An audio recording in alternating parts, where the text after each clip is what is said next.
ভুবনেশ্বর নয়াপল্লী হত্যাকাণ্ড ঘটনার অভিযুক্ত সম্পর্কে সুরাক পাইলা কমিশনরেট পুলিশ। সীমাঞ্চল জেনা নামক জনে ব্যক্তি হেউছি হত্যাকাণ্ডর অভিযুক্ত।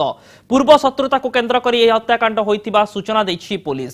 মৃত বসন্ত প্রধান ও আহত লম্বোদর প্রধান ফেরুথিবা বেলি অতর্কিত ভাবে আক্রমণ করিছিলা সীমাঞ্চল জেনা। মৃত বসন্ত ও তাঙ্ক পত্নীଙ୍କ ঝগড়ারে মধ্যস্থি করিবা প্রসঙ্গরে অভিযুক্ত এমানଙ୍କ উপরে আক্রমণ করিছিবা পুলিশ কহিছি। হত্যাকাণ্ডর পুরা দৃশ্য কয়েদ হইছিলা সিসিটিভি রে। राजधानी नयापल्ली एरिया राति प्राय 11:30 रास्ता उपरे भिड़ पतला हो जाए। दिन जाकर काम सारी दुई दिन मजुरिया बंधु फेरुथांती बस्ती को आउ ए समय अंधार राति रे अचानक आक्रमण।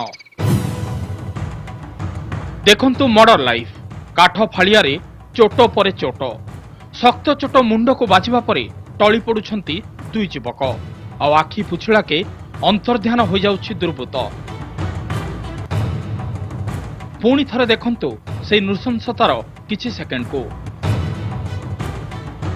आक्रमण रे गणपति नगर बसंत प्रधान प्राण हराइथिबा बेले लहु लुहाण होई मृत्यु सह संग्राम करुछि लंबोदर। तेबे किए ओ काहींकि मारिला एमानकु ए प्रश्नर उत्तर खोजुछि कमिशनरेट पुलिस। जहाँ पुलिस बर्तमान हस्तगत होती रिपोर्ट जड़े युवक डेथ हो जड़े सीरियसली इंजुर्ड होती पाखे जो सीसीटीवी अच्छी निर्धारण करके एक्यूज अच्छी बर्तमान अरेस्ट करने चेष्टा करूँ। एक्यूज अरेस्ट होगा ही सब जना पड़ो किंतु जहाँ जना पड़े हुए व्यक्तिगत शत्रुता पूर्व शत्रुता थी पारे कि बर्तमान प्रीमेचर कहवाटा एक्यूज अरेस्ट होगा डिटेल जना पड़ो। बर्तमान जहाँ जना पड़ी से नयापल्ली सालेस एरिया रोते लेबर कम करते लेबर कम करते आहरी आम तदंत चलती जना पड़ो डिटेल विषय। तेबे कहा जाउछि ए हत्याकांड पछरे लुचि रहिछि परकीया प्रीति और प्रतिशोधर कहानी।